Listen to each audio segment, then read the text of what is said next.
Hello and welcome to the War Report. I am your host Cyrus, joined by Quan. This is a show where we talk about NXT 2.0 and AEW Dynamite. It has been a very slow week in wrestling, and the Hurricane did not knock my power off. So, that's cool. All fun things. So, did you flew into a hurricane? When did you get back? I flew in Monday. Okay. So like 2 days before it. Okay. I didn't know there was a hurricane until like last Saturday. Since I don't follow the fucking Weather Channel or any local news sort of thing, I was I just went on Instagram one day and people were just like, "Ooh, hurricane party," and I was just like, "Oh, there's a hurricane coming," and then the hurricane never showed up. Like, I didn't get hit. No, like every hurricane chart I've been seeing since Saturday, it just like strays further and further away from Miami. Okay. The most eastern part of South Florida. And I keep sharing that, like the hurricane, like the chart is clearly showing that it's not hitting Miami. Like it is, like memes. The visual, the caption will literally say it's not hitting Miami, and people will still go, "Are you okay?" We want to make sure, man. Need to read. We need to analyze they just want to make sure we are seeing on our IG stories, bro. But I get it. Not everybody know. Like everybody was just like, "Oh, it's just the South Florida," so like they're seeing Tampa get hit, and they're just like, "Oh shit." Yeah, and that's like what? How far Tampa? Like 3 hours away. Yeah, it's like mad fucking far. What is it? Yeah, so like it's just been like at like a regular ass rain, but just like prolonged, and then just like a fuck ton of wind. You might hear like trees rustling very loudly in the background because it's been going on for like 2 days straight now. I'll tell you what, I've only had to deal with one hurricane out here. Had our power out for like 2 weeks. That shit was crazy. It hasn't been that bad in forever, and I think it's just kind of crazy how everybody was like, well, even me, like we're just praying for a hurricane so we don't have to go back to work. And I'm just like, it's like a snow day out here. Yeah. What is it? Some places, they're just like, oh yeah, like the hurricane's coming. 1 day off, and then like it'll still be like terrible pouring rain, and it'll be like, well, come on, man, it's only a tropical storm. Well, only a tropical storm. Risk your life, man. Drive on the highway where nobody can fucking see because it's dark out. That's what it is out here too. They don't care. They don't care if it's a blizzard. A blizzard. Oh, yeah, we need you, bro. Nobody on staff. Can you come in? Come on, man. You drive through the blizzard for me? This shit is fucking crazy, bro. But no, was really hoping so I didn't have to watch AEW, but let's get into these trenches, man. We got a lot of AEW stuff going on, starting with the Malachi Black clearing up some rumors, some I don't know, the word is going around, and I don't know, I kind of just disconnected because I was just like, oh shit, he's not released. And then I was just like, well, that sucks. And then like walked away. But apparently, Sean Ross Sapp from Fightful is also like, sending subs and shots at him and shit like that. And I was just like, is he still mad? Let me say something, bro. Sean Ross Sapp is one of the whiniest little like fucking extremely emotional man over. I don't. Look, I still got beef with him because he blocked me and then unblocked me to talk shit. Mm-hmm. Yeah, I don't know. DJ Academic vibes. I got beef with him for life. But because he tried to embarrass me on the internet, I don't like that. But yeah, man. After Raw last on Monday night, I guess the White Rabbit stuff going on with possibly Bray or whoever the hell it is. I guess there was like some TikTok thing, and it had like the lyrics to Malachi Black's old theme song from NXT. However, I also read that that wasn't a part of that. Was like somebody else did that, and had nothing to do with WWE. I don't know what that was about, but regardless, it had like some references and stuff to Malachi Black. I'm assuming maybe Tony Khan got a hold of that and gave Malachi Black a call, like, "Hey, what's going on with this?" But anyway, Malachi Black goes on Instagram Live on his vacation with his wife, or whatever the hell they're doing. Just a quick quote. He was like, "I have read a few narratives online in regards to my quote unquote release, mental health, and my personal life that I can summarize swiftly. If it didn't come from me, it didn't happen." This is on brand for Malachi Black. He often says this thing about the dirt sheets and the reporters and quote unquote journalism. Why are people still writing that I got my release from AEW? Why do you trust these people who to tell you the truth? Because it's not true. I will see you guys in a couple of weeks, maybe a couple of months, Black said. Like I said, I am only taking time off. That's it. There's no conspiracy to this, all right? I'll see you guys soon. Stop believing any other narrative. Now, that's what Malachi Black said. Now, if we go back a week ago to what Malachi Black said, when he wrote a whole 2-page letter on Instagram talking about how he's leaving and he was upset about, certain things as far as creative. Promised. Yeah, things that weren't promised. To me, if I'm only leaving for a couple of weeks, I'm not making a note like that. So that makes me believe something changed in a week. I don't know what changed, but something changed. I feel like, he was told that, and then he went on vacation, and then he didn't stick around for like the paperwork to get finalized. And then Tony, started saying the White Rabbit shit, and he was just like, "Whoa. No, you're not leaving." Yeah. I don't know. Keep going. No, and then this kind of leads to Brian Alvarez talking about Tony Khan basically like nobody getting released, everybody coming back. You can throw Buddy Murphy in there as well, who also kind of had a statement, and then he also flipped back and was like, "No, that's not true." So, Tony Khan is putting his foot down saying, "Look, nobody leave. You signed that 10-year contract. You doing that 10-year contract." So first things first is that, he probably had like a change of heart, probably promised them and then did it.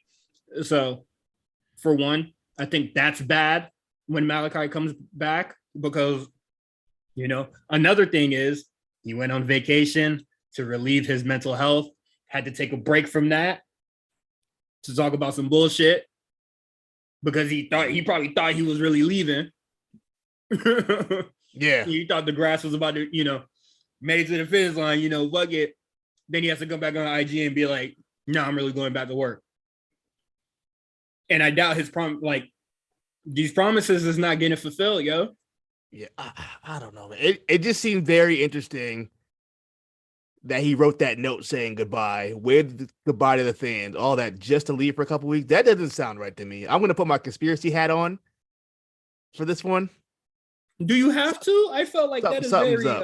Nah, some people are like, "Oh, why are we questioning Malachi Black? He's going through mental health shit." I'm like, yo, because he told us. You know what I mean? Like, that don't mean the nigga crazy. Yeah, that's what I'm saying, but like people are like, you shouldn't talk about it. It's off limits because he's healthy or whatever. I'm like, yo, if he wasn't mad vague about what he said last week and just said, "Yo, I'm taking a break for a couple weeks," instead of saying, "Here's my goodbyes," and these things were promised me, I didn't do that and all this stuff. It's like he made that like real vague kind of message out, thinking, if I were to infer that, I would assume he was leaving for good.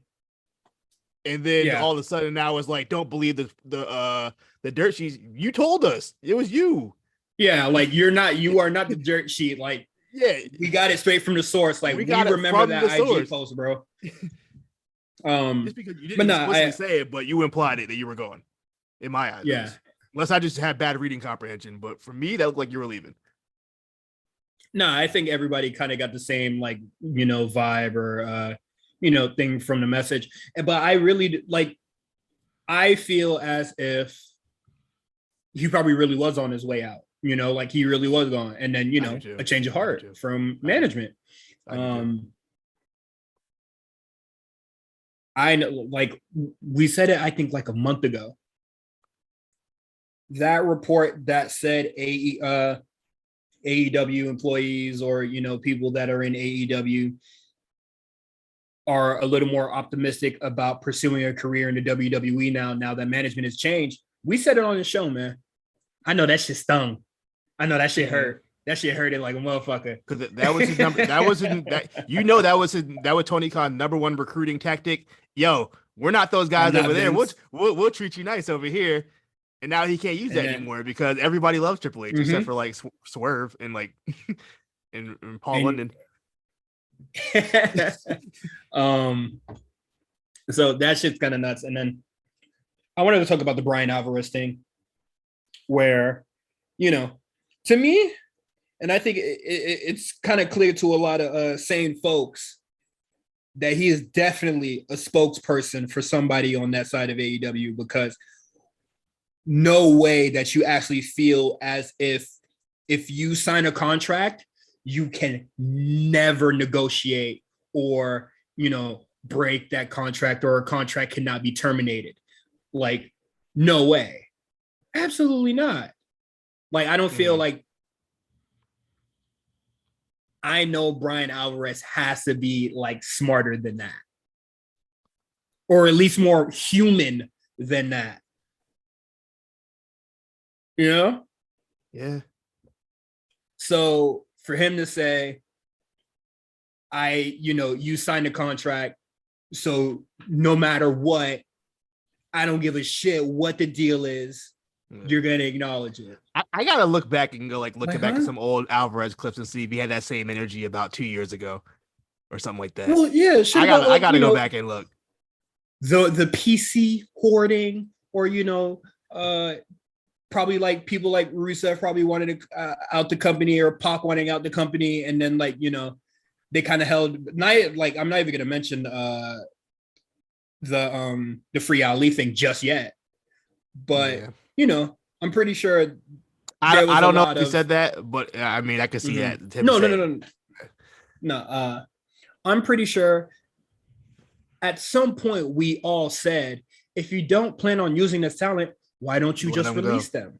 Yeah, I'm still a believer of that. I still say that. Yeah, right. Like, I'm pretty sure we all said that at some point. So Malachi Black, fairly used, sometimes weeks on end, doesn't, but sometimes the talent don't like how they're being used, so they would want out anyway. I think I'm gonna mention the Free Ali shit. People doing the Free Ali thing and then instantly turning around when this clip came out, fucking crazy. Sheep is not even the word for it. Like, that's crazy. Changing, like, saying that, you should honor a slave deal 100% through, and then you was just saying, Free Ali. Crazy. Makes my stomach hurt. Hey, man. I mean, look, I get it. WWE's they're the evil entity. They're the Yankees. They're Disney. I get it. So, you know what I mean? It's like Caveman to Fire, or E-Bad.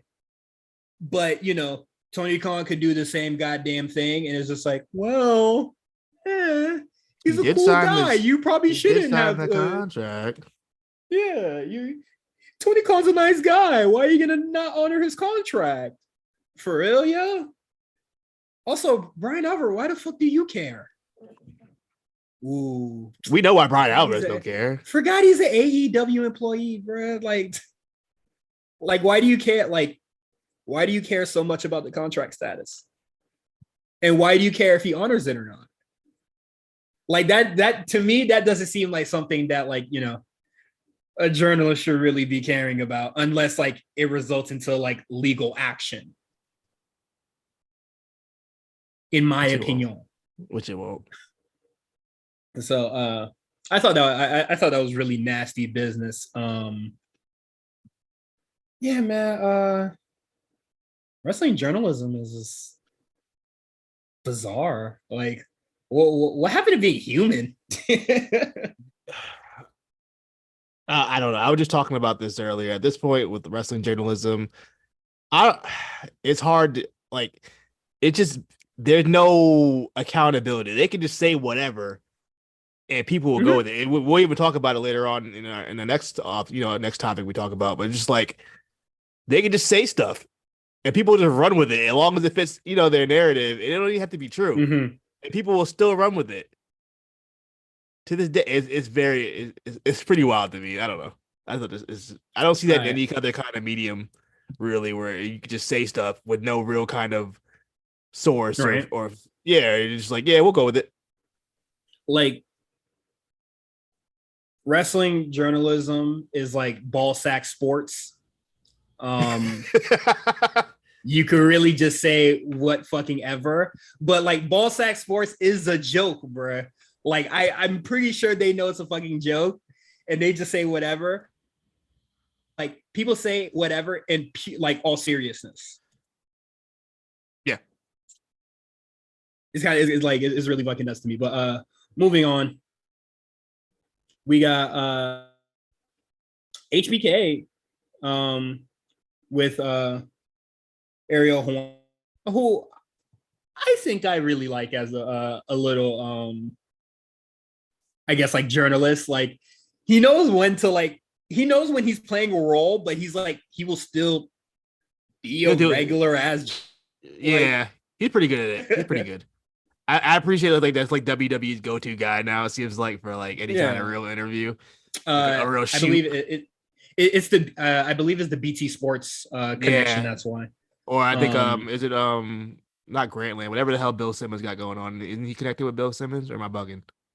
Yes, he did something with Bill Simmons not too long. And also Bill Simmons, he see the we didn't talk about it last week, but he saw the Jake. What Bill Simmons say? I guess like Bill Simmons like saw Tony Khan talking about what is it, studying WCW and not making the mistakes. And this was just like, this shit look like 98 WCW right now. What the fuck is this shit? And I was just like, if he see it, I know a lot of other people see it, man. People who want to see it. Yeah, but in terms of like disorganization and shit like that, or shit presentation, honestly, it's very up there. But Ariel Helwani speaking with Shawn Michaels about NXT kind of like recruitment tactics, harkening back to when what would be the word for it? Clarifying some comments that was made by Nick Khan last summer. Khan. Yeah, the other Khan on their like recruitment tactics and kind of aiming more for collegiate athletes over indie wrestlers. And Shawn Michaels kind of just clears it up and just says, "No, we still gonna do our thing." Yeah, this is whose fault this was is like. When Nick Khan had the interview with Ariel Helwani, he was like, "Yeah, we're gonna focus a little bit more on college athletes." Dave Meltzer was like, "Yeah, no, they're not fucking with college with indie wrestlers anymore." And people were just like, "Yeah, we'll just run with it." That's what I be talking about. Yeah. Like, there's no like fact checking or nothing. These people just say stuff. People to run with the narrative immediately off, like without even questioning it. And I thought it also doesn't make sense because like. NXT has hired mad indie. Like not like people like Grayson Waller was an indie wrestler. Roxanne wrestler. I don't Cora Jade, indie wrestler. There were indie wrestlers like being signed like, during the time they said there were no indie wrestlers being signed, which like crazy. Like even like more people. We got like Zoe Stark, Kiana James. Like there are so many people who were absolutely indie wrestlers. Like they might not be the indie wrestler. Yeah. What is it? Indie wrestler that tore it down WrestleMania weekend. It was just, people that are probably just starting. Like Yeah. They're not aiming for your, top level or, top 50 on the fucking PWI or some shit like that. They're just gonna get regular ass indie talent. Or wrestlers they know they can mold. Wrestlers they know they can mold and don't have bad habits already or things like that.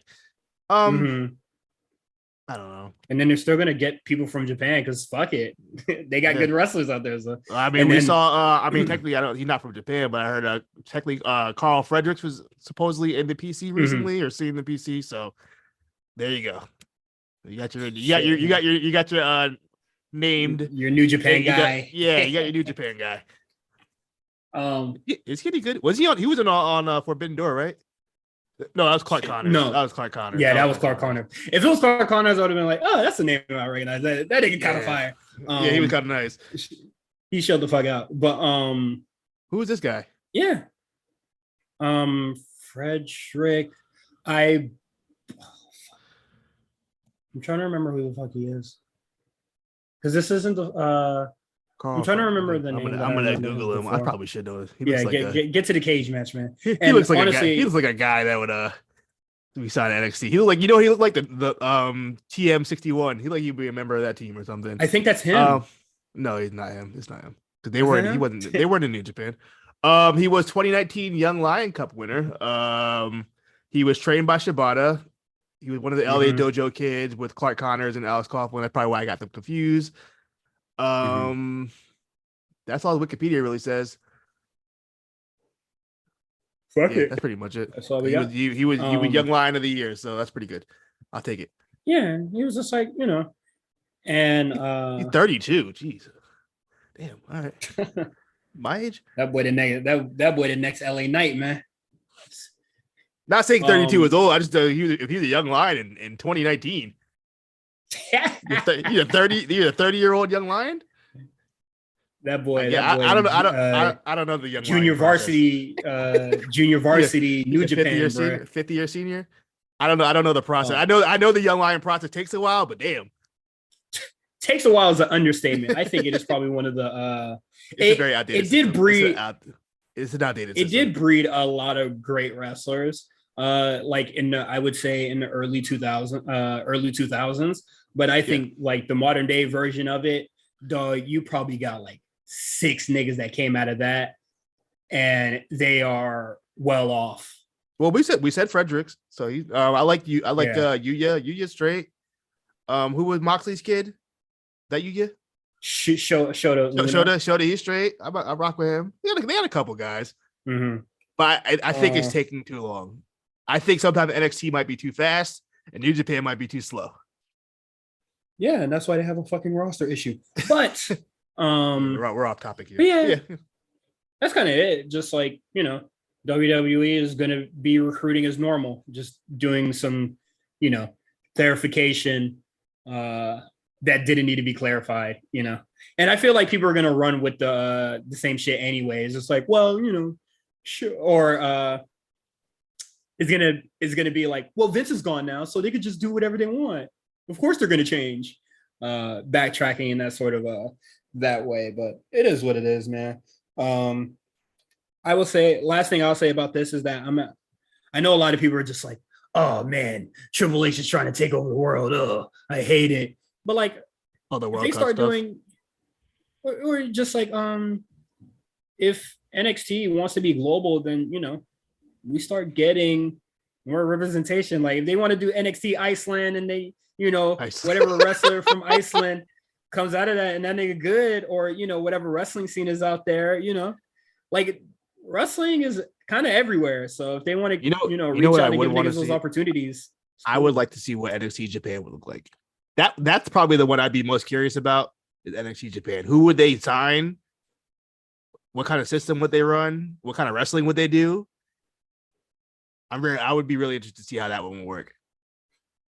I would honestly, I'm kind of just prefer if they just like, instead of like NXT Japan or some shit like that, I wish they would just like collaborate with like a promotion or some shit. They ain't collabing. Yeah, they ain't collabing. They're doing something that's theirs. Like you know how what is it? Evolved became like a pipeline. You want like let's turn Dragon Gate into a pipeline or some shit, or help some Dragon Gate guys over to the States. Kind of like similar how like ROH used to work with Dragon Gate niggas and like Noah and shit. More like that, honestly. But WWE is gonna do. I don't know. I don't know if that would work because I feel like Noah was about the same size as Ring of Honor was. You know what I mean? So it was like kind of the maybe Ring of Honor a little bit more known than Noah was. I don't know how popular Noah. I mean, no, that was probably like peak popularity. Stateside or yeah, stateside. Yeah, absolutely. Like Dragon Gate, is the Dragon Gate affiliated with AEW? Or am I bugging? I believe Dragon Gate was supposed to have something in China, right? And that's where SEMA. Yeah, well, SEMA's been. That's where the SEMA connection comes in. Yeah, I don't know. We sound so uninformed about shit. Like, hey man, I'm gonna be really real, man. If it you got Stardom, you got really an care excuse. that much. You got an excuse. I don't have no excuse for these kind of things. I should know these things. Well, like I just know that. Well, like I watch like Noah shit, like when they hype it up, or whatever. I can't say that I'm like absolutely tapped in, but like the only real shit. In. Yeah, like the only shit. The only shit that I really care about coming out of Japan right now would be Stardom, and I barely have time to watch that. Like they had their whole G1, I haven't seen a single match yet, or like they're having their round robin tournament, and I haven't seen a single thing. I'm sad about that. You got to tap back in. I don't have time. I feel like once I get like an iPad or some shit, or like a second monitor, and I could just have that shit just running in the background. I'll be way more tapped in. But moving on, Sky Blue signs with AEW. Hey, women's revolution. We here. Hey, stop playing. Sign my girl Willow too. Y'all got her out there parading around. Give her that contract, man. You looking? Yeah, for man. Sky Blue. You were looking for a soundbite. I saw your face. Oh no, I got it up. I got it up, but you mentioned Willow Nightingale, and I didn't want to do her dirty like that. Oh yeah, I do Willow dirty like that. No, I think what is that? I think she's cool. I'm not gonna put a queen down, man. But Sky Blue, bro. That's all the news I can find. Who are these niggas? I cried laughing. No, you know who Sky Blue is. Cut it out. I ain't never seen. She was on the show today. Shit. You mean when Saraya pulled out all the women and just said Tony's here, and then moved on from everybody else? Like, come on, man. Yeah. Whatever, man. Sky Blue for the people that are excited. Shout out to Sky Blue, man. Congrats, getting a job. She's been grinding on Dark. I see her out there doing her thing. She had a little she had a mixed tag. It was her and Ortiz against Penelope Ford and our favorite Kip Sabian. Oh man, what happened to Ruby Soho? I don't know. Guess she won at the show. Man, let's get into AEW on that note. I'm gonna destroy every Ring of Honor champion, destroy every Ring of Honor commentator, every Ring of Honor referee, and every Ring of Honor ring announcer. What? Whoa. Wait. Oh! Jericho! Just come on. Bobby Judas! Oh, come on! This is... What the hell, Chris? Disgusting! Did you see that Tony Khan clip where Bandido is like thanking him or something, and then Tony Khan just goes, "I don't know what he said." Yo, Tony Khan, I kind of want to spend the day with I would like to party with Tony Khan. I do want to see what he'd like when he would be outside. You do cocaine, man? I might. Tony Khan, I might do it with TK Low-Key. See what that's about. And then when you say, "Why did everybody think I'm an AEW stan?" What you gonna be like, "Why do people think you're willing to do cocaine with Tony Khan?" I was kidding. I'm not gonna do cocaine. I'm not. First of all, I did cocaine. If I did cocaine, my heart would be out of my chest. I would probably die. Knowing me, my anxiety would be through the roof. I would die. Y'all heard him. He said, "Yeah, I'll take the con 8 ball, bro. Ain't no fucking money. I ain't doing shit with this nigga, man. You know what I mean? See what that's about. This nigga a nerd. Have a great time. Absolutely not. You're about to have like a super bad ass adventure. I would have with this nigga. Terrible time. I would have a bad. It's not even a trip. I don't even know what the hell what happened with cocaine. I tell you, my heart would just beat out of my chest. I'd probably like pass out or something. If you're a cocaine expert, feel free to tell Quan how that shit goes down. From what I've been told, is like taking like 2 shots of like espresso, like off the rip, and it hits you immediately, and you just up. That's what I've been told. Cocaine experts hit up Quan at the comeback spot on Twitter and just let him know how that shit goes. I'm from Uncasville, Connecticut. I don't need cocaine experts. Mm-hmm. I've seen enough. I like on the docket, it said, "Did you watch Grand Slam Rampage?" And I could tell you right now, no. Okay. But what I did see, I was in LA and Justin already told the story on the A show. But as soon as we finished watching SmackDown, this nigga said, "Yeah, let's put on AEW real quick." And I said, "Why, bruh?" And then I see Ricky Starks and fucking Hobbs wrestling for 65 people in a dark ass arena, man, doing all sorts of stupid shit. Let me tell you, by hour 2, I was exhausted, so I know that crowd was exhausted. I know they were ready. I heard bad enough. Arthur Ashe is like mad far from everything. Mm-hmm. I don't blame him for leaving that show. But yeah, man, Rampage, disappointment, man. That was such a weak show. I was very I thought maybe this would be like, okay, they might put some effort into this. No, it was just a bunch of matches back. It was like a really like super episode of Dark with like some big guys on it. That's what it felt like. I felt like nothing really mattered. Nothing. Yeah, like you started off with possibly the best match of the night. Sting and Darby versus House of Black, and then that was just people walking into spots. Of course. no real it was really weird. Action Bronson and Hook. Action Bronson took no bumps. I feel him though. I'm not taking a bump. he not paid to take a bump. He probably shit himself if he did that. But yeah. I know a lot of what is it? I saw the Action Bronson clips and he did look good. He looked good. People were just like, man, he was just like, man, he runs the ropes faster than a lot of other people, or like better than a lot of people. Yada yada, this and that. And I was just like, all right. I think we might be gassing it a little bit because no way he could have kept that up for like another 5. Oh no, he was gassed already. Like, come on now, like that boy was running at us, just burning meter. Absolutely. Looked real explosive though. I could tell he definitely played like football at some point in his life or something because he was quick off the first step. Mm-hmm. Wardlow and Samoa Joe beat Tony Nese and Josh Woods in 2 minutes. They are wasting these guys' times, especially Wardlow. Jungle Boy Jack Perry versus Ray Phoenix was actually the last 5 minutes of that match was really, really good. The other stuff, I don't know. They chose to work like a strong style for some reason. I don't really know why. That's not really either of those guys. That sounds crazy. It was weird. It was like they were like doing like a chop battle for like 5 minutes. I'm like, yo, this is not what y'all should be doing. But it picked up near the end. Niggas like, man. It picked up near the end. It was like 18 minutes long. It was the longest match of the night. Sammy Guevara. Wait, an 18-minute Jungle Boy match? 18-minute Jungle Boy match. Sammy Guevara beat Eddie Kingston by DQ because Eddie Kingston beat his ass. That was also 7 minutes.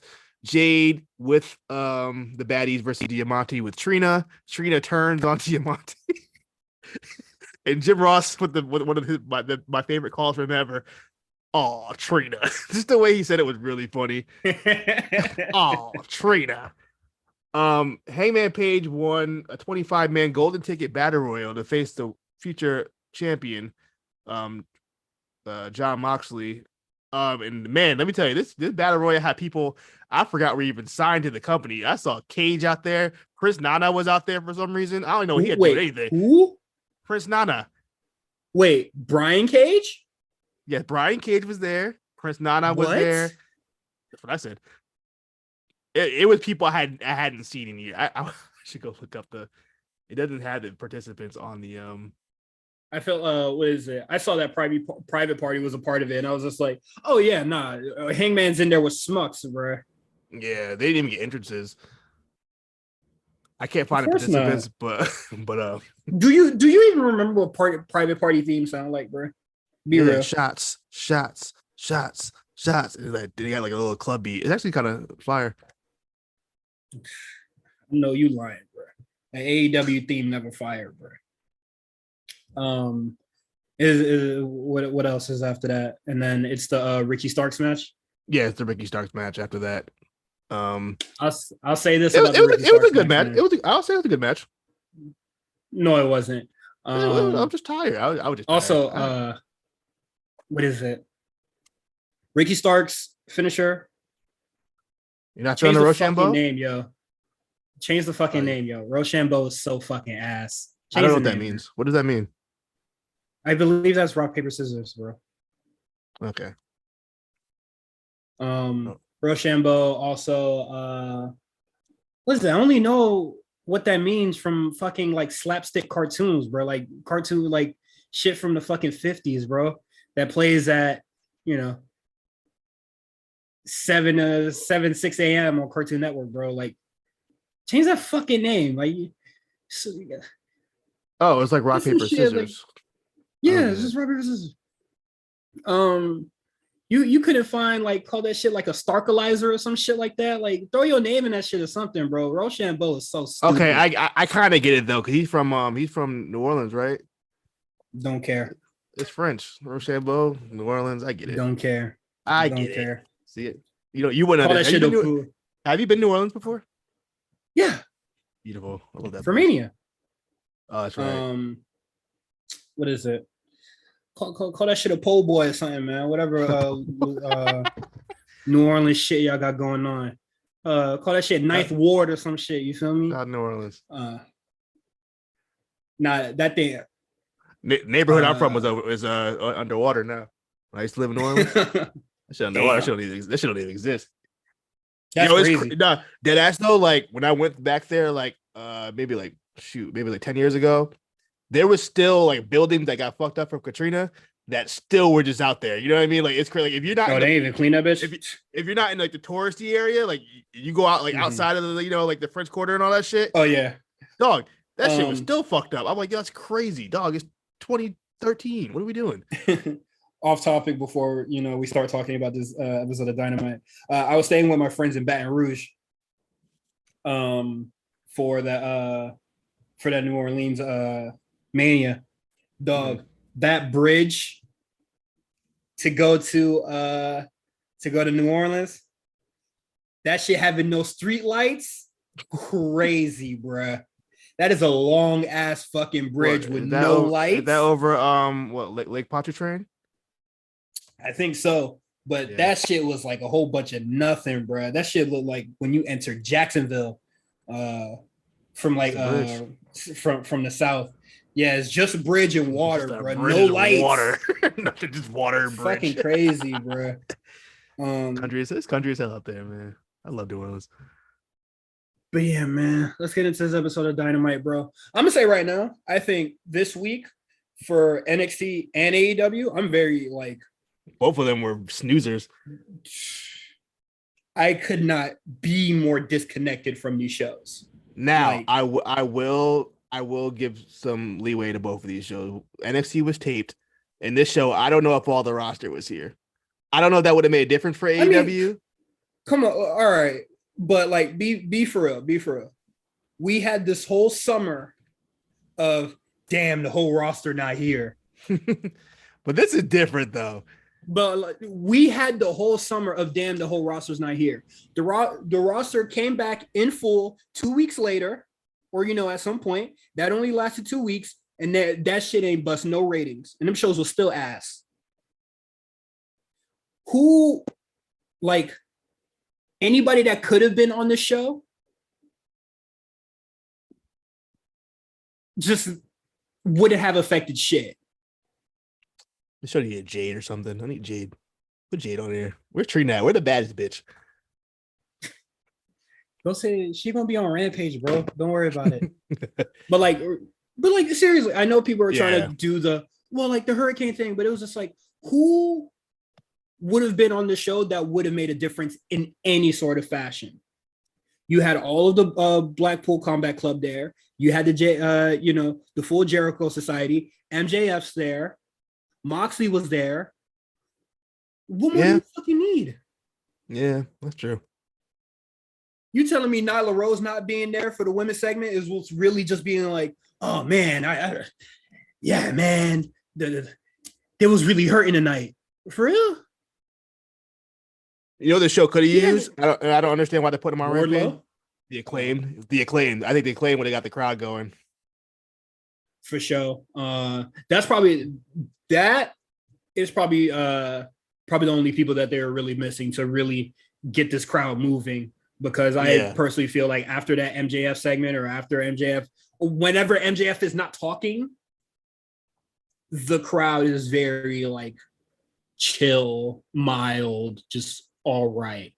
Where were they tonight? They were in where? They were in Philly. Philly. Yeah, even for a Philly crowd, they were kind of quiet. Like they didn't even go ape shit for Britt Baker and on his shit. I mean, but I don't know. I would have got up for the, I would have got up for the chicken tendies, bruh. Chicken tendies. I would have got up for the chicken tendies, bruh. Don't Pittsburgh and Philly got beef though, or something like that. Or I don't know. Oh yeah, she's from Pittsburgh. Yeah, she's not from Philly. Whatever. Same fucking place. No, not at all. The opening segment for this show starts out with the Jericho Appreciation Society. When I started opening up YouTube TV and I saw Jericho on the thumbnail, I said, "Oh, brother." What do you think? Segment sucks, man. Like that's all I really have to say. Like, yeah, this was go ahead. It was a perplexing. It was kind of a retread of where we've kind of been for a while now with this Daniel Bryan, Chris Jericho, Daniel Garcia little custody angle. It really feels like we just went 4 weeks back. Yeah, like we went all the way back to the beginning of it. I'm like, why are we kind of doing the you're a pro wrestler? No, you're a sports entertainer thing. Like, either let's get on to it or let's put another kind of facet into this story to kind of move it forward. Because I mean, I've already gone over it a bunch of times. I think even the notion of doing a sports entertainer versus pro wrestler storyline, especially now with the current climate of WWE, it just doesn't really make that much sense to me. Yeah, this didn't do it for me. They had the pizza guy there for some reason. I don't really know why. I guess to get beat up again. Because it popped the internet, bro. That's why. So he's back. I heard the internet don't fuck with him no more after they found out he's the anti-vaxxer. He's the anti-vax guy. And he also I guess booked an abuser or something like that. I tried to defend an abuser. I don't know. You know how I go. But yeah, this one didn't really hit for me either. I'm over the back and forth with this. You know what the worst part is? I know we talked about this too. This is gonna go forever. It's gonna just drag. Mm-hmm. I just kind of want them to get to the Jericho Daniel Garcia match, get it over with. But yeah, that's the segment. Go ahead. I know. I said that's all I really had to say because I thought this shit was really ass and boring. But I have a lot to say. I said most of it on Twitter already, so it's no longer in my heart. But you released the hate. Yeah, this story is fucking terrible. This angle is so I like Daniel Garcia despite all the things I say about him or how he's being used. I do like Daniel Garcia. This feud to be his growth is fucking insane. This feud is shallow. This the pro wrestler, sports entertainer thing, this is I couldn't imagine not being on Twitter and watching this. Because it has to be what the fuck are you guys talking about? Yeah. Like, I'm not a sports entertainer, so you're not, huh? Because that It's like it's saying the sports entertainer thing, it doesn't matter to anybody else on the outside. Also, it's like implying that entertainment is bad, which is the other thing. It's like, why is entertainment bad? Yeah, right. Entertainment is bad, and then every time they try to make fun of sports entertainment and try to be like, wouldn't you like this stupid sports entertainment trope? And the crowd went, yes, we fucking love that. And like, then you niggas look stupid. And then the loudest pop of the night was a sports entertainment segment when MJF and Wheeler Yuta had a little scuffle. And that was sports entertainment. I'm just like, this shit is so stupid. And then what is it? The pizza guy to before internet discourse and all that shit. He was the fun-loving entertainment guy because he got kicked in the face by Ethan Page a few weeks ago. So, he comes back. If I didn't know the anti-vax thing, I would feel sorry for the dude. And then you have the face Daniel Garcia punch him. This shit makes sense to you, bro? Man, look. He getting beat up by the heels and he getting beat up by the face. Who the fuck is this nigga? He's Luigi the pizza guy. We have to know who he is. Why are you putting this nigga on the show, man? They were short guys. They needed someone to get beat up, so they got the pizza guy. Maybe he's from there. Where's he from? He might be from there. I'm pretty. If he's not a Staten Island nigga, I feel like he's a Staten Island nigga. Where's he from? Anti-vax pizza guy, definitely from Staten Island. Gotta be. We from Connecticut. That's the best pizza. It didn't say. I'm on his Instagram. I have no idea where this guy's from. Go on this cage match, bro. I'm pretty sure motherfuckers really locked in. Oh, he's born in Italy. He's actually Italian. Look at that. Interesting. All right. Yeah. definitely from Staten Island. Definitely lives in Staten Island or some shit. But nah, I don't know. There's a lot of other things that I find wrong with this segment, but we're really just going to move on from that to the very boring match of Bryan Danielson versus Matt Menard. What's this nigga's name? His nickname? Daddy Magic. Daddy Magic. Okay. I like it. That's a cool nickname. That's a good nickname. Daddy Magic? I'd run that. I'd rock with that. But yeah, no, this is but as far as this match goes, it's a Bryan Danielson match. I would never impressed with Matt Menard in NXT. Not really that impressed with him now. I was more confused as why with this match even back and forth like this. Because as far as I can tell you, Matt Menard's record on TV is, I'm gonna tell you right now, actually. That's why I have this. He just got his ass beat by Action Bronson Brand. Daniel Bryan really struggling with this nigga. He is 1-7 on TV this year. He basically full-time commentary on Dark at this point. So that boy Bryan going hard against Jonathan Coachman, bruh. Come on, man. This is how we using this nigga's time, man. Dog, this is 20. That's how I know they were shorthanded. That's how I know they were shorthanded. Yeah, Bryan Danielson versus Matt Menard. I don't know. Like, you keep saying that, but I felt like AEW is no stranger to having stupidly long matches, bro. Yeah, that's true. Like, the Hurricane excuse needs to stop. I think it's valid tonight. It's not. I'm gonna give him the benefit of the doubt this week. AEW makes all these mistakes without a Hurricane.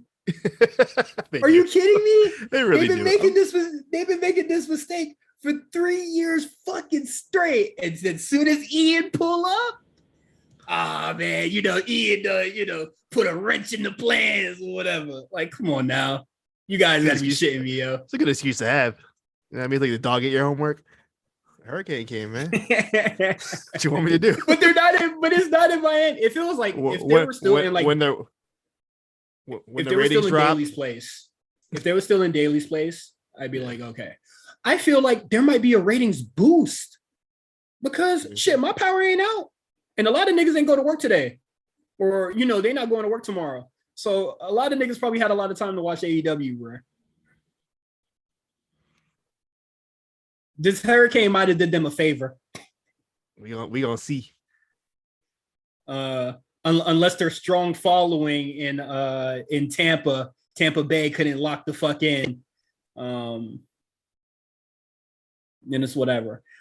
Next, another Blackpool Combat Club match. We got Juice Robinson versus Jon Moxley. Boy, I got up for the chicken tendies, bro. I was scouring my kitchen for something. Yo, Juice Robinson came out the silent stuff. Nobody was trying to see this guy. Lame. That's why. The only thing I can tell you about this match is at some point Jon Moxley decided you need to bleed, during the commercial break. Why? I don't know. This match is a Jon Moxley match. It's like Bryan Danielson match was a Bryan Danielson match. This was a Jon Moxley match, and that's a good thing or a bad thing depending on what you like. For me, didn't like it. It's a terrible thing. That's all I got. I would say I tapped out when Jon Moxley tried to like hop into the crowd and he had to like hop up a level and he slipped. And I was just like, all right, man, let me go see what's cracking in the kitchen, dog. Come on now. And then I came back and they're in picture and shout out to Plus, Arthur Plus, great radio DJ. They were in picture and then he said, "Nigga, did they have a graphic at the bottom of the screen while they're in picture?" And I said, "Come on, man." I didn't. Yes, they did. They had a whole ass graphic at the bottom of the screen as they were in picture. And I'm just like, I'm telling you, niggas, they don't know how to put on a TV show, bro. Now they do have. I know that the Fight TV feed does not have commercials, so so maybe for the Fight TV feed, but that's still really weird to do that. Have you ever watched it? You ever watched it from Fight TV? Yeah, well, like if I watch it on Watch Wrestling, it's usually the Fight TV version, and you can always tell. I usually get the I usually get the UK. Yeah, because the commentary will get real lax and start talking about bullshit. I'm like, okay, we're on commercial right now. I'm like, oh, they ain't talking about shit. I remember way back 2019, classic era of this show, but I watched on Fight TV for the first time, and I was just like, that's when I realized like, oh, they don't put on a show like they on TV. Like they are fully catering to the Fight TV crowd right now. Like Moxley is cutting a whole ass promo while we're in the commercial break or whatever. Remember they used to do like brawls during the commercial break. I actually kind of like when they did that. I thought that was actually kind of cool. No, I fucked with that. No, that was stupid. That was stupid. What? I like that. I thought that was a cool idea. Do the brawls during the commercial. When the Bucks and goddamn LAX was brawling for a whole commercial break, and then they ended up in the ring somehow. I was like, that was kind of fun. No, because the Bucks don't know how to fight, or they don't know how to brawl. Niggas doing goddamn super kicks in this shit. Well, clearly they know how to brawl. We know that for sure. We know that for sure. Everything's full circle, man. Also, we did see a picture of Punk. He had the little arm brace, so I guess he had successful surgery. Good for him. Get well soon. But yeah, it's not like he has to worry about coming back to wrestling. But no, man. This match, it's a Jon Moxley's match, man. Like your mileage varies on this. If you are a Moxley fan, you really like it. If you haven't liked Moxley in a while, you're not gonna like this one. Juice Robinson, probably one of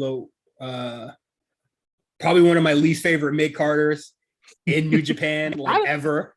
I don't hate Juice Robinson. I just don't care about Juice Robinson. I didn't care when he was in NXT. I didn't care in New Japan, didn't care TNA.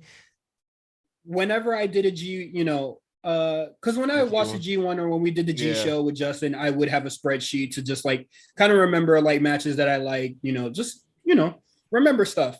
Juice Robinson is not a good wrestler, bro. Like if we going by the Cyrus spreadsheet, this nigga's boof, bro. I gotta look at my old spreadsheets where I had Juice Robinson. I gotta look down. Juice Robinson is not a good wrestler to me, man. I always thought he was very bland and boring. Just needed some work, and he just never made it there. And now he's in Bullet Club. I care about him even less. I feel like no once idea he was in Bullet Club. You join Bullet Club, bro, your growth gets stunted, bro. Juice, what is it? Jay White? He made it happen despite all odds, and I still feel like he's churning his wheels.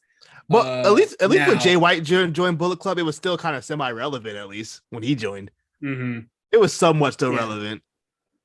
At this point, Juice Robinson, I couldn't tell you who's in Bullet Club right now. I feel like after he won, I believe like the IWGP belt or either like the Intercontinental or like the heavyweight joint. After that reign, wheels just started spinning, man. And then he won the G1. I thought that was cool. Yeah, definitely like, just like everything else, man, pandemic kind of just pumped the brakes. And I feel like that truly exposed New Japan for the lack of depth in their roster that they have and the problems that they have with booking. But moving on. Right. Heyman comes out at the end. It's kind of weird to talk about this because like it's like two kind of storyline interwoven, which is nice for a change. Hangman comes out, he kind of gets a stare down, and MJF interrupts him, but we kind of have to rewind before that because Wheeler Yuta cut a promo. He was very upset about not what MJF did to him, but what he did to Tony Schiavone. I don't know why. There has been no interactions between these two guys. I'm like, that's his man's. That's talent relation. What you talking about? They probably have a great rapport. Tony Schiavone. So Willie Yuta cut the promo. Very passionate. A lot of yelling. Whole lot of yelling. That's what a good promo is, bro. Crowd was like kind of into it at time, but not really, which is a shame because he was in Philadelphia, which is his hometown. And then MJF comes out and he gets a way bigger pop than Willie Yuta would ever get. MJF comes out, he's talking shit, yada yada yada. The usual stuff. And Willie's like, "Yo, I'm tired of this talking stuff. Come fight me." And then MJF got the ass boys to come out. They scare off Wheeler Yuta. He's like, I'm gonna go up there to, I'm gonna cash in my poker chip during them. I might do it tonight. And then, later on in the show, after Hangman comes out, confronts what's my man's name? Moxley. I'm just like, hold on. You you guys doing all this stuff, yada yada. And then Wheeler Yuta right behind him. Wheeler Yuta jumps him from the skybox, beats him up, throws him into the fans. And yeah, that's kind of so it looks like gonna be MJF versus Wheeler Yuta next week. I'm assuming Wheeler Yuta and MJF are good friends, and this is MJF doing a favor for Wheeler Yuta. Otherwise, I have no reason why these two would be interacting with each other. But I'll say this, man. Last week, when this happened, I was just like, okay, Wheeler Yuta getting mic time. That's good. Like, on the job training. Like, you don't have a performance center. You feel like you don't need a performance center.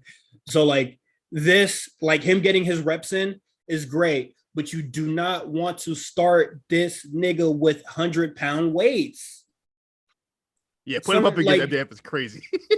Yeah, like somebody on Twitter was just like, it's like a sink or swim thing. And if you've been listening to the show for a really long time, you know that I also believe that, it's sink or swim. Like I believe that for a lot of people, like maybe the pressure will make a diamond or, being put against that adversity, you'll come out stronger because of that. Evolution, growth, we're human, philosophy and theories and all that shit. But don't throw this nigga into the water with sharks. That does not create growth. Like, that is true. That will truly, truly hurt him. And, you know, I don't feel as if Wheeler Yuta is going to come out of this more popular. But if he's at least going to get more comfortable on the mic, or, you know, develop more personality and character, I think that is fine in that regard. But like, you are sacrificing a lot to kind of gain a little. Also, I still mean everything I said. Why are you doing this after he loses the Pure Championship? Just give him something to do.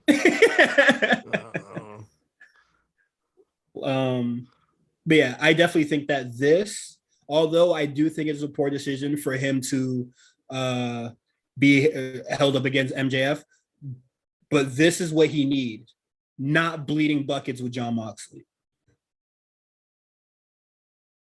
Because his character is an issue, not the wrestling. Like, his charisma is the issue. That's fair. That's all. I'm with you on that. That's all I'll say about that. And then the whole MJF, Hangman Page, and Jon Moxley thing, I don't care.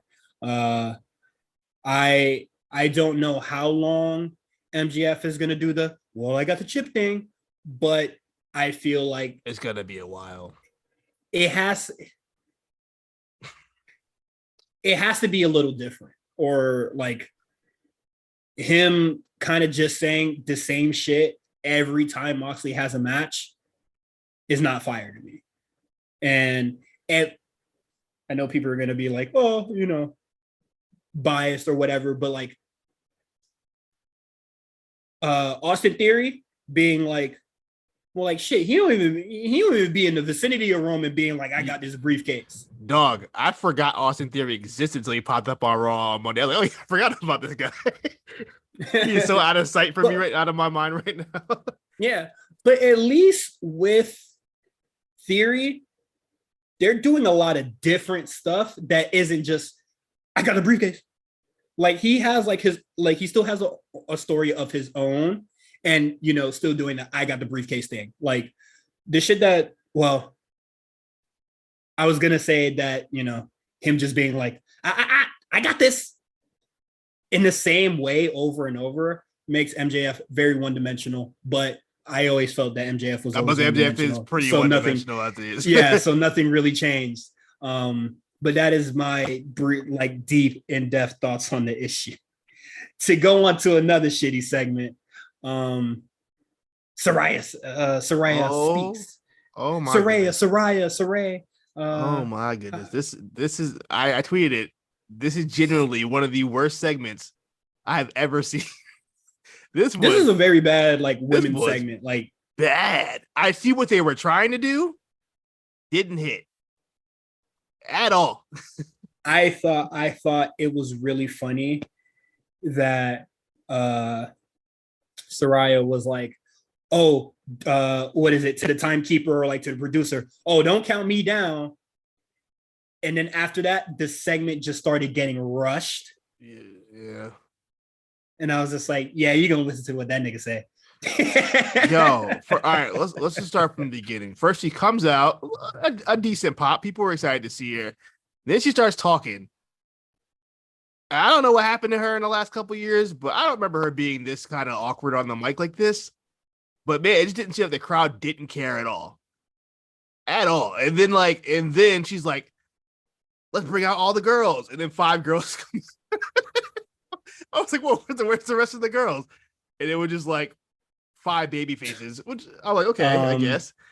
Hold on. I'm gonna stop you right there. When Faye said, oh man, let's bring out the women, and only like 5 women came out, I was just like, this is a sorry ass women's division. Now, if anything got affected by Hurricane, the Hurricane, it's probably the amount of women that are supposed to be in this. But does that affect this whole show? No. But like, Hikaru Shida's not there. Abaddon's not there. Amy Sakura's not there. I don't Nigga, even know Jade what ain't alignment she there. is. That they Jade needed is not Jade. there. That Like so much of that women's like even if the people that are on dark a lot. Like we had some dark folks on there. Abaddon, Sky Blue. Well, Sky Blue was out there. Who else? Nyla Rose, Marina Shafir. I know saying that is crazy, but I know that these people would not have made that segment better. But when I saw the visual would look better. Yeah, for 5 people coming out. Yeah, for the visual, it was really bad. But when I saw those 5 women came out, it looked like that SmackDown gauntlet that happened like a couple months ago. And I was just like, this is a sorry ass women's division, bro. I'm sorry. It really fucking is. But continue if you'd like. Yeah, so all the women come out. We introduced Tony Storm. We're gonna first of all, Paige is gonna reintroduce us to all these women like we haven't seen them. Because she's gonna I'm assuming this was like supposed to be like a woman's like soft reset for the division or something. Mm-hmm. She introduces Tony Storm. Immediately, Dr. Britt Baker comes out with her crew and Penelope Ford for some reason. I guess she's affiliated. I don't know. Just the heels, and there's only 3 of them, 3 active ones. Yeah, and then they come out, and then that's when it definitely goes off the rails. Britt Baker's doing her, usual shtick of being, edgy and kind of doing insider stuff. And then Paige said her name rhymes with shit. I guess. This point, the crowd is really awkward. And then Paige is like, you know what? I talked to Tony Khan, and we're gonna have a lumberjack match. And then the crowd didn't applaud. She paused for the applause and everything. No noise. Nobody cared. And then she's like, for the AEW Women's Championship. And then once again, nobody cared.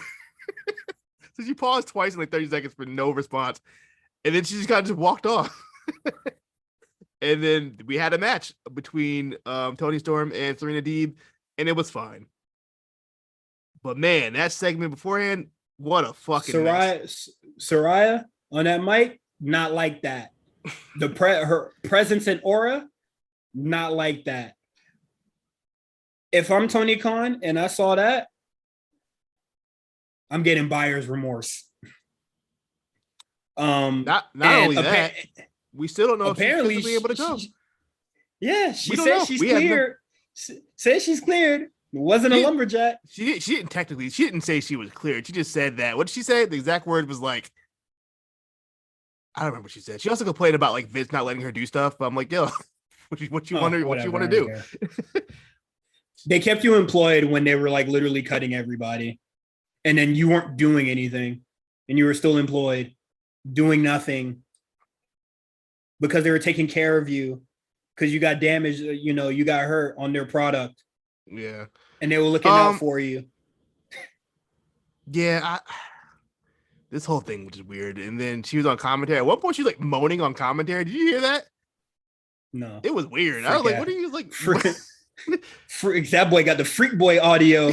let me tap that. Put the headphones on real quick. What's she doing? Yeah, man, this was a mess. I'm sorry. This was really, really bad. This might be one of the worst segments of the year for any company. I'm not even lying. That was something. I won't go into any great exaggerations like that, but I'm not an exaggeration. I'm dead ass. Two things that I saw is Mills going, hey, it was cool to feature, a fuck ton of women in one segment. But I was just like, this time, like all those women being used in that segment for like is not going to get remembered positively. Absolutely not. Especially since, she decided to take the shot at Vince or, say, the anti-WWE thing. So a lot of people are going to remember that more than anything else about this thing. And no, this is not a defense of Vince. It's more of just like you are taking eyes away or you're taking people's minds away because you said the anti-WWE thing. And then like people are going to talk about that instead of the women. Also, you barely spoke on any of the women. That was the other thing. Shout out to Erica, great friend. Also, one of the few AEW like supporters that like I see what they have to say, and that's where I really kind of gauge how people are feeling about the product.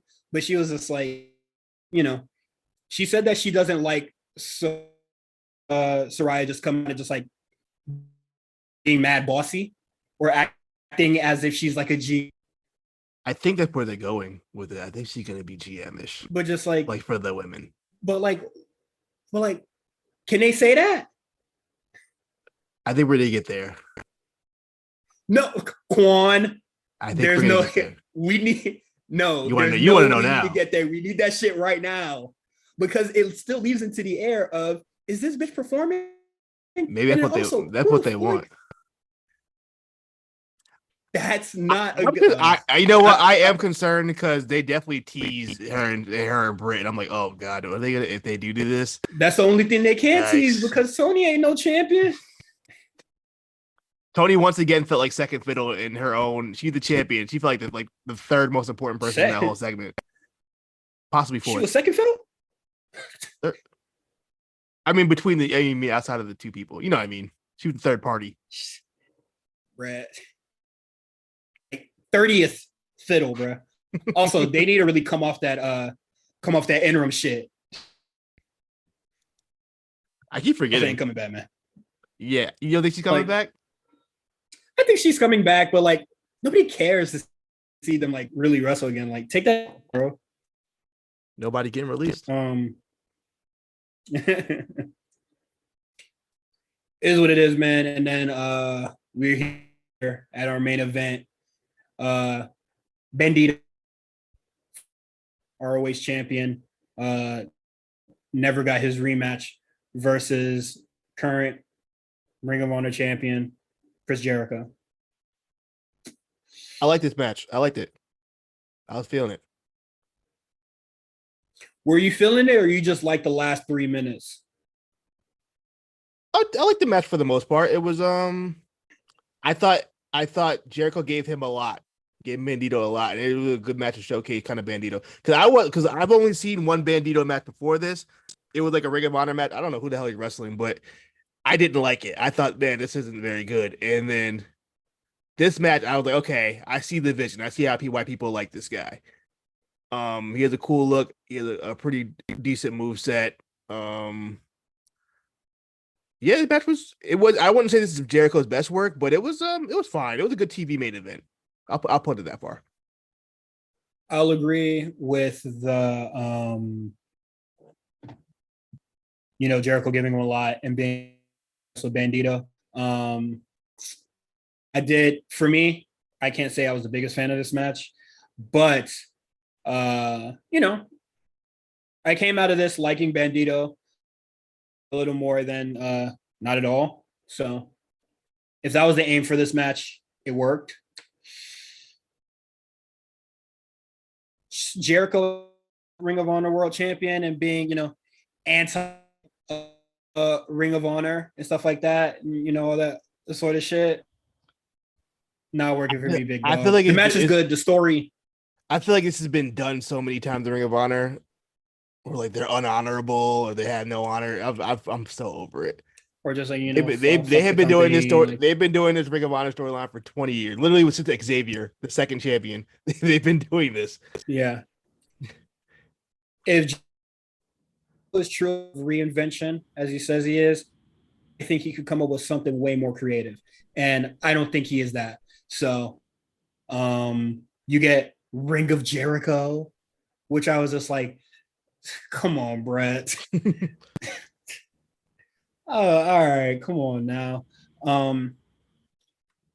Could have said some shit like, the Ring of Honor is no match for the Walls of Jericho, and probably put fucking Bandido or the announcer that he beat up in the Walls of Jericho or something.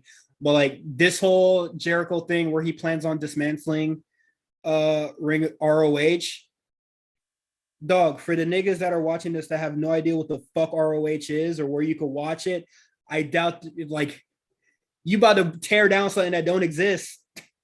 So he said he wants to beat up all the Ring of Honor champions. This is the list he has. Low key. Do we see low key showing up?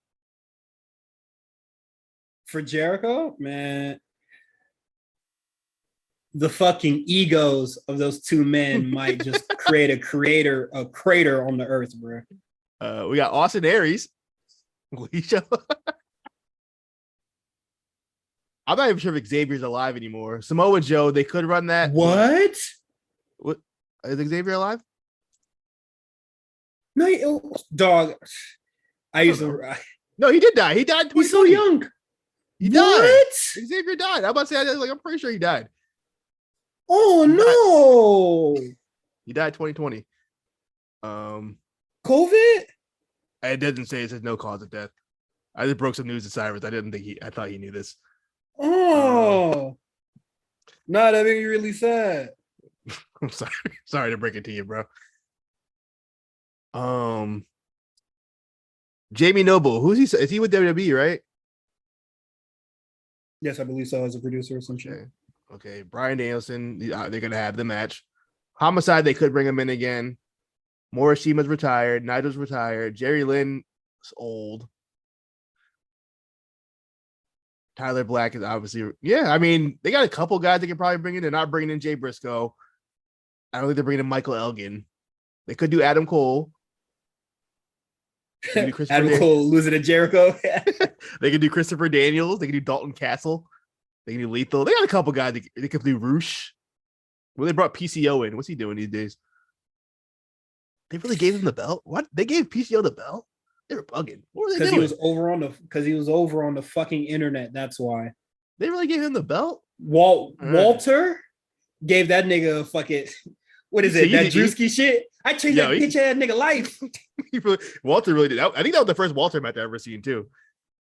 Oh yeah. I thought that match was very overrated, honestly. I think people were just really shocked to see PCO like wild out like that. Get chopped.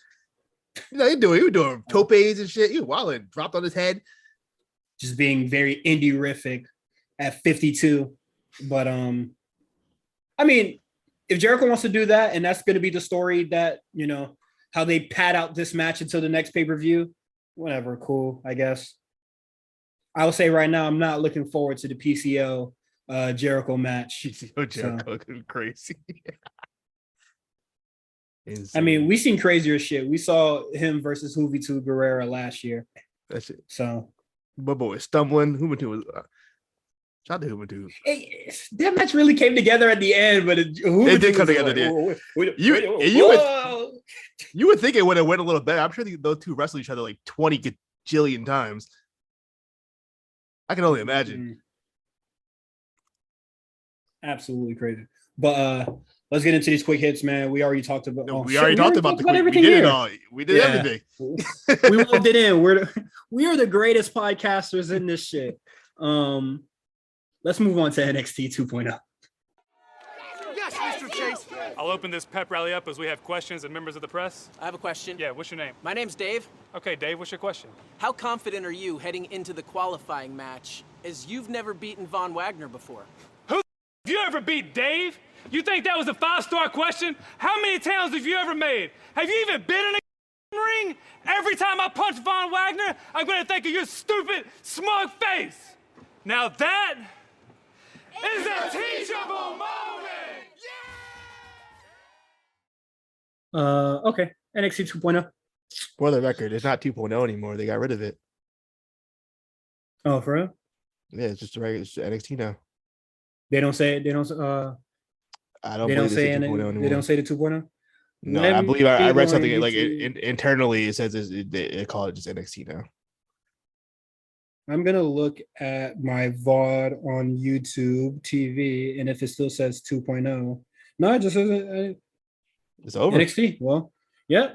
Well, time to end the show. I did. What is it? We only review NXT 2.0 and AEW Dynamite. So whatever this shit is, I don't know what the fuck this is. But it's the NXT I grew up on. Yeah, because this shit was boring as fuck. Shit was terrible. Dog, this episode, like I know it was taped, but like I was disinterested last week, but I still felt the show was really good. I was just interested this week because it was still taped, but I still felt like this. Like I thought this show really felt like I could have put the show down at some point and not missed a goddamn thing. I was working. I was on the clock working while I was watching the show. This show was a lot of nothing. Mm-hmm. I didn't. Let's get into it. I know. For the folks that probably enjoyed this or enjoys like hearing the NXT talk, I truly like. Now this is like a show I really don't have much to say. Dragunov, JD McDonough, Braun Breaker coming to do the thing, announcing the triple threat for Halloween Havoc. Braun Breaker makes a Steiner math joke. That's the kind of shit y'all wanted from him. You finally got it. And then we got Dragunov versus Zion Quinn. Zion Quinn, stop putting him on my TV. Not that the match was really bad, but if Ilya Dragunov had a bad match, this nigga gave it to him. This was the lowest. This is the lowest rating Dragunov match I've ever given in the history of the spreadsheets. The 2 years he's been on there, this was the lowest. I know he can't be 5-star at the time, but this was like the first time where like I heard that Dragunov was having a match, and I was just like, Zion Quinn. And then went backstage and Quincy Elliott made fun of him. So they're probably going to have a match. And then that's going to be another stinker. Oh, boy. Fucking crazy. Shawn Michaels is on that good shit if he booking that. He back on it? So how do you pronounce the last part? Sol Ruka? Ruka? Ruka. This match... Woo-wee. Very scary match. I would not have booked this on the main show. Whose idea was this? Like, I get it. This is a developmental show, but a match with Amari Miller, that shit goes on level up, buddy. I think not even might have that. got the flashcards mixed up, bro. I don't think Sol Ruka's had more than like 5 matches. I don't think Amari Miller's had more than 20 matches. Why are these two wrestling each other on TV? Whose idea was this? I feel like they do a lot of stuff on like house shows and stuff like that. But Still. I probably would have paired her with probably like an Ariana Grace or some other heel sort of probably a Cora Jade. Well, like you don't want to do Cora Jade. You don't want to do Cora Jade because it was the same taping, so yeah. Not even that, because you wanted her to win on her debut. This didn't mean nothing to me. She don't need to win. I will say, outside of obviously not having much experience and kind of walking to spots and stuff, she's cool. She got potential. She's definitely an athlete. But man, this match was like in slow motion. This is like Mia Yim slow motion, except like ×2. This is just like, I know that was a stray. I should have did it to Mia Yim. That's not nice. That wasn't nice to Mia Yim. But nah. Speak your truth, man. Wasn't nice to talk Mia that Yim. shit, man. That was kind of mean. That was kind of mean. I don't got the funk flex bomb, but talk that shit, man. I like that. Yeah, they were moving in slow motion. It didn't look good, man. And it went long, bro. It probably wasn't even longer. It probably wasn't even that long. It just felt really long because that match, please, bro, it shouldn't go on that long. You're right. This was I see the vision. I'm gonna be positive on this. I see the vision. This probably wasn't the best match to put on TV. This probably wasn't the best match for her debut. Let's go with that. Okay. What we got going on? It went 3 minutes and 49 seconds, by the way. That shit felt like 10. Fucking longest 3 minutes of my life, bro. We got Julius Creed versus Damian Kemp, and honestly, I blinked and this bitch was over. Brutus, my fault. I blinked and the bit was over. Pretty much. It was a lot of Damian Kemp running away, and then Brutus kind of trying to catch him. And then he gets, and then in the end, it ends up with Damian Kemp get himself DQ'd, and then there we go. I don't like this for one reason. What's up? I felt like we probably could have still did the chicken shit heel thing, running and all that, but this was supposed to be Brutus's, showing his strength, showing that he really, I think we'll get there. We'll get there. Yeah, we'll get there. But I felt like this was gonna be like, they're probably gonna like have like a little wrestling class. They really show that they can do some shit, without having a hot tag and or like without having Julius in the corner. And then, once Brutus really out wrestles, Damian Kemp, that's when he's just like, all right, fuck it, I'm bang on his ass and then get disqualified. Yeah. I felt like we skipped that step entirely and we just like skipped straight to the finish. And then he immediately calls out Julius. And I was like, come on now. Yeah, I like how you do, my boy.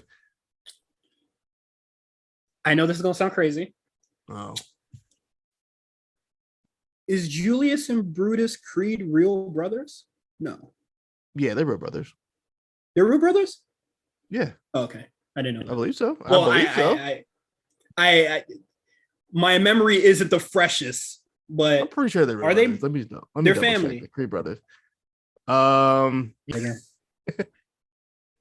Yes, they are Shoot brothers. Their real last name is Casper. Okay. I paused it because I thought the search was going to take longer than. No, I'm already on it. Okay, I wasn't sure on that. Is Drew Casper or Jacob Casper? Hey, Jacob is getting Drew out of here on the NCAA stuff. Who he was getting out of here? His brother. Julius is clearly the better brother at everything. Oh, come on, don't do that to him like that, bro. He's clearly the better brother. But main event. So sorry, bro. Like fucking Cyberpunk, disconnected, bro.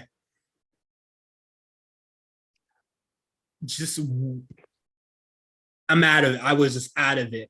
You know what the problem was? I think also because the crowd wasn't really into it because they were probably tired because this was a double taping.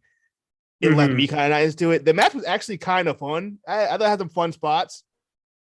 We're talking about Briggs and Jensen versus Galaxy, the pub rules match. I thought it was some fun little spots, but yeah, this match it just felt. And it's just because the crowd wasn't into it, it made me not be into it. I wasn't. I was already disconnected with it because I was just like, they weren't really wrestling. It just felt like one of those holiday street fights.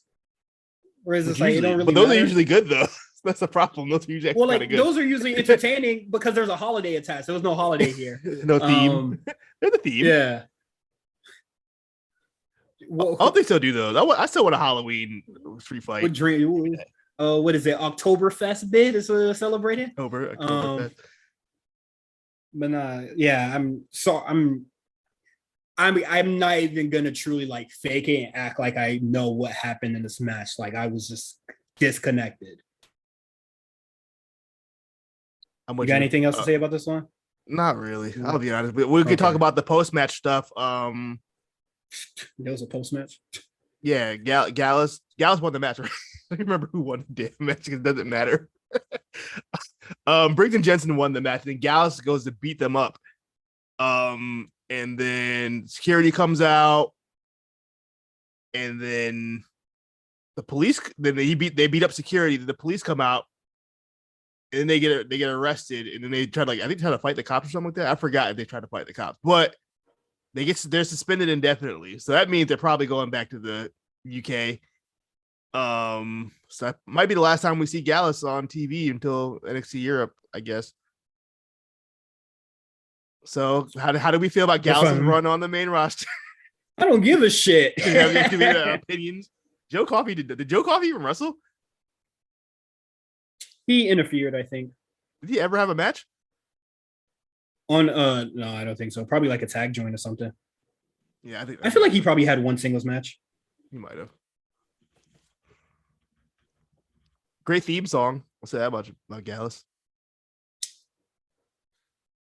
If you say so, bro. What is it? It just goes, hey, yeah. Like, come on, bro. That shit fire to you, bro. Boom, boom, boom, boom, boom. Yeah, I liked it when the NXT crowd like sang along with it. That shit was hard. What's your favorite theme song right now? Favorite theme song? Shit.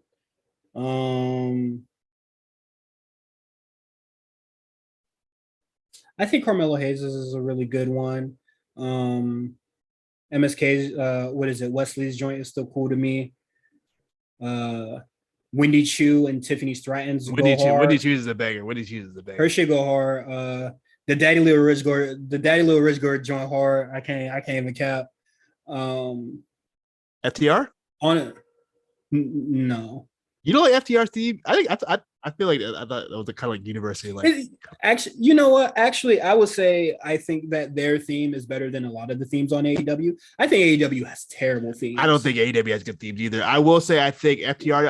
I like the Acclaims. I do like that beat. That do do do do. Yeah, that's fine. I like that beat. Honestly, to me, it's not really an entrance theme to me. It's just a beat. It's like an instrumental. It's like a YouTube instrumental.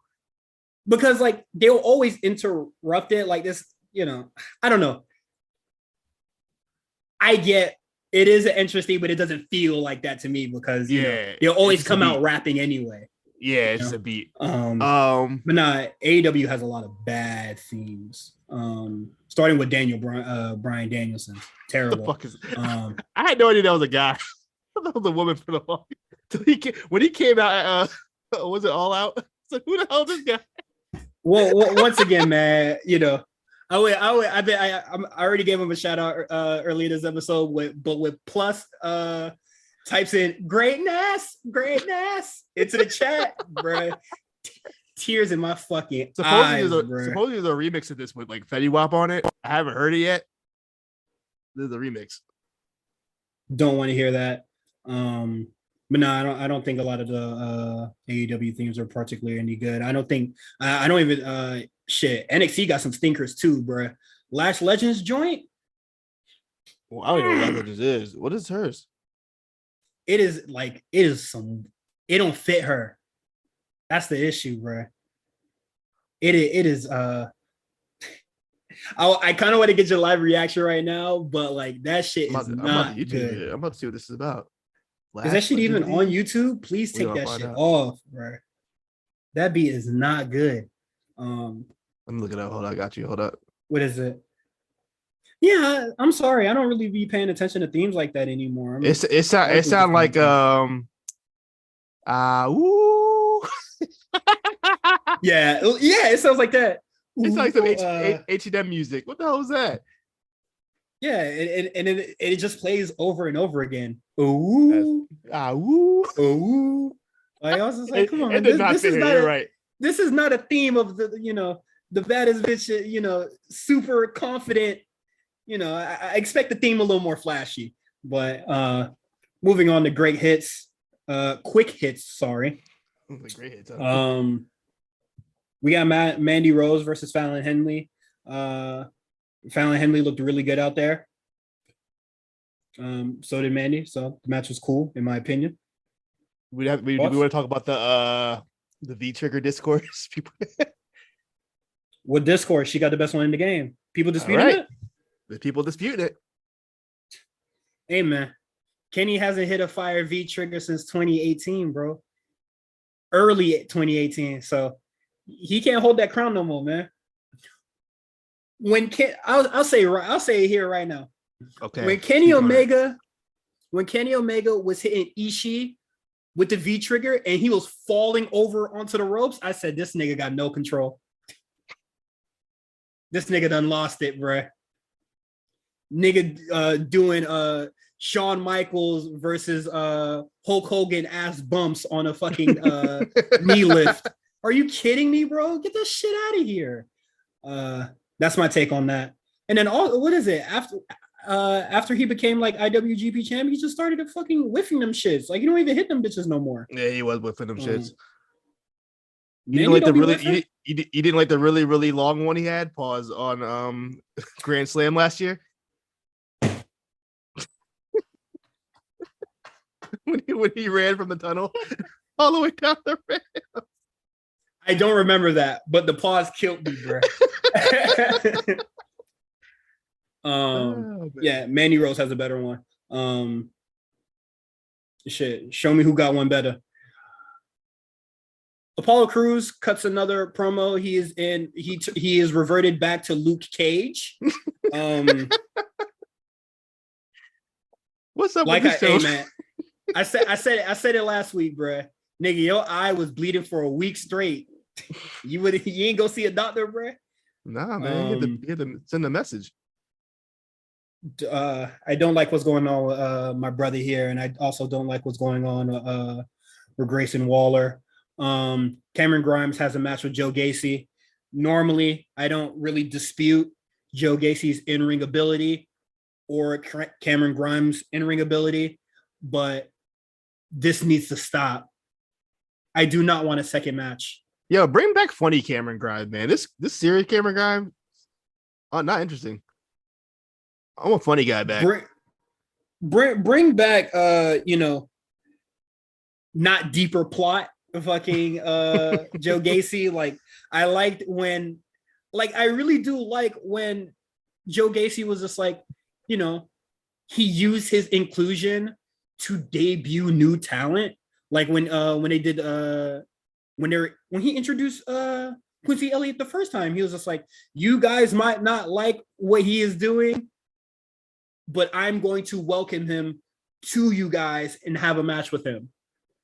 I thought that was amazing stuff, especially for a lot of the, these people who never wrestled before.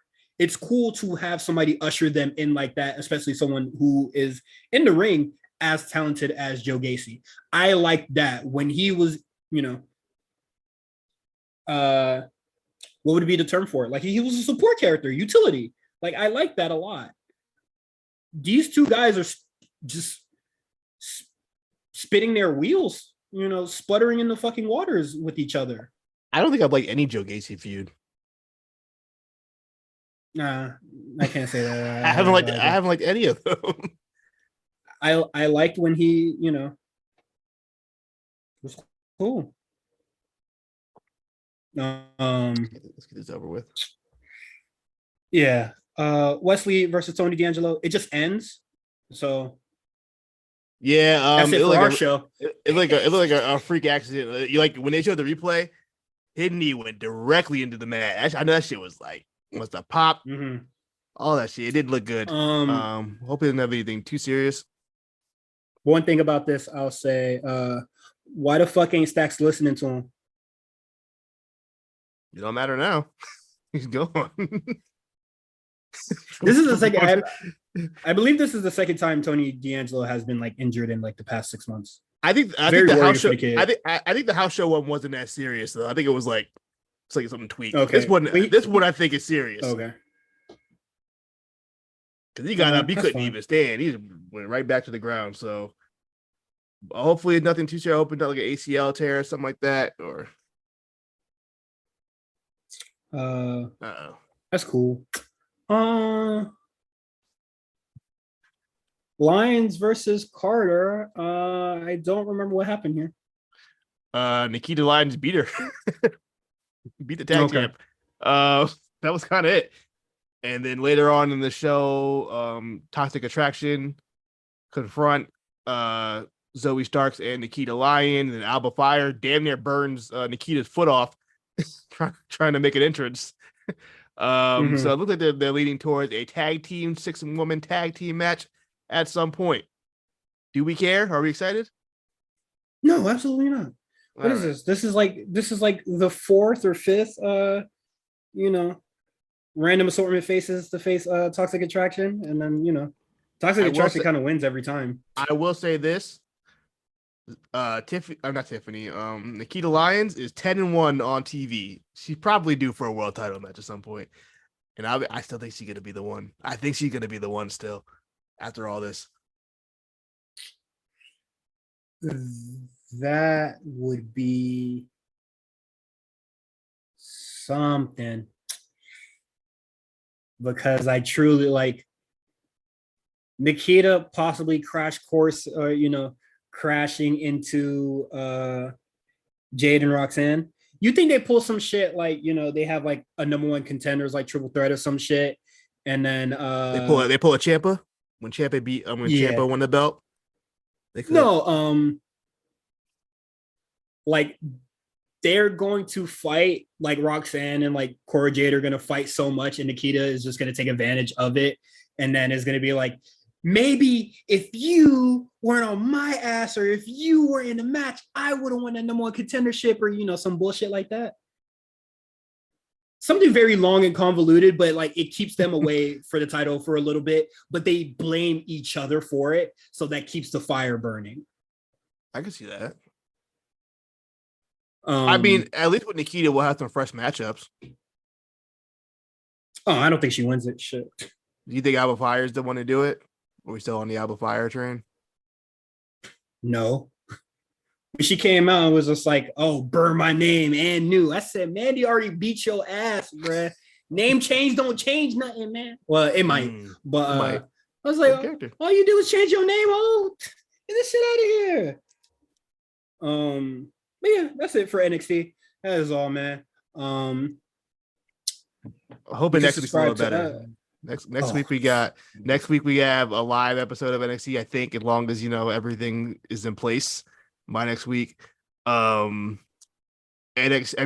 will be having their not 1 year anniversary, whatever, 4th year anniversary, 3rd year, whatever year they're on, 3rd year anniversary show in DC. Time is flying. That show looks terrible, bro. The card didn't look too strong. I gotta be honest. How are you phoning it in for the anniversary show? Are we blaming the hurricane on that too? We might. I don't know. It's in DC. I was in a rough part of DC too. I saw them ticket sales. It said it was like a 3,000 seater, and she was half sold out. I said, "Damn." That shit said. But I saw the comment. They said, "Yeah, that shit is in a rough spot." I said, "Yeesh." Y'all motherfuckers not trying to get y'all windows cracked or some shit. That's a Ring of Honor crowd. That's like a big Ring of Honor crowd right there. 1,500. This is the company, bro. The hottest pro wrestling company, bro. I'll be there in a month. I pray for you, bro. But you can subscribe to us at patreon.com/the A Show RNC, where you can get shows like The Evasion Diaries, Spot Callers, which you'll be getting 2 episodes this month. Life is busy and crazy. You can listen to what is it? The X8 Diaries with Meals as well, and an array of guests. Invasion Diaries, Draft Diaries coming soon. We got the word. Can't give you the date, but it's coming. Detox is coming. Watch out for Detox. Nah, Spot Callers be the real Detox, but it always comes out. That's crazy. We never got that album. Anyway, I'm sorry. Go ahead. That's good enough for me, man. It don't matter to me. You can follow Quan on Twitter at the Comeback Spot. You can follow me on Twitter at Cyrus on TWR. You can keep up with everything that we do on the A Show Network at the A Show RNC. Friday we have something lined up Friday. I don't know if it's going to be a Patreon exclusive, but it should be fun with a lot of us who are going to be there. Just a random assortment of guests, but we're going to have fun. That's it. I don't think that they have much planned. What is it? I think we had our 150 last week, right? So last week we didn't even mention it. I'm sure niggas could count, man. We are on our road to 200, so we're gonna really start having to we're gonna have to brainstorm some fun stuff to do. Well, we got a year to do it. So. Till then, yeah, we got a year to do it. So a year-long planning. But no, that's all cool and fun, man. Thank you for being a supporter. Shit, we going on strong, 150. Thank you for all the people that are supported, all the people that are on Patreon, all the people that have us blocked but still listen. Anybody that interact with some tweets, negative or bad, shout publicity to, is good publicity. Shout out to the Tegan Knox fans. No. One in particular. Yeah, you know what? I looked at this person's tweets just to see what they were talking about me. They had at least like 7 tweets about me just off the rip, like unprovoked. Little man's a fan. You made it, bro. You and Justin, y'all made it. I think it is really funny that like people will have you blocked and not me blocked. That's you got a new account. My wrestling, and then but on my wrestling account, I only talk to you. Like you niggas gonna have to piece it together somehow, bro. Well, you're my burner. Fuck all that. Yeah, you're my burner. That's what they said. I'm not gonna lie though, but when we were talking about Dynamite, we both tweeted like some of the same shit, and I was like, "Damn, people really gonna think you're burner." Well, I've also been accused of being Justin's burner, so you're my burner, and I'm Justin's burner. So there's that. A lot of the hoops and hurdles to get off wrestling takes. But yeah, man, that is it. We'll see you guys next week, man. For some more pro wrestling talk, and then we get to see what hopefully the new look of NXT. Who's the girl that the woman that signed not too long ago? Shorty from Miami, Valerie something. Valeria. If you like, I know this is gonna sound crazy, but she be thinking her on shit. Instagram. Yeah, she be thinking shit all the time. She has I think we already got a preview of what the new NXT thing is going to look like from her Instagram story. So I'm not gonna spoil it of like what I saw, but I would say instead of like the splashes, is a little more geometric. It looks stupid. It looks dumb as hell. They gotta pick. It's clashing. I don't like it. I think that the splashes were a lot worse. The geometric is fine with me. I don't hate minimalism, so I think it's fine. That's enough, and we're gonna get up out of here, man. Thank you for everybody for listening.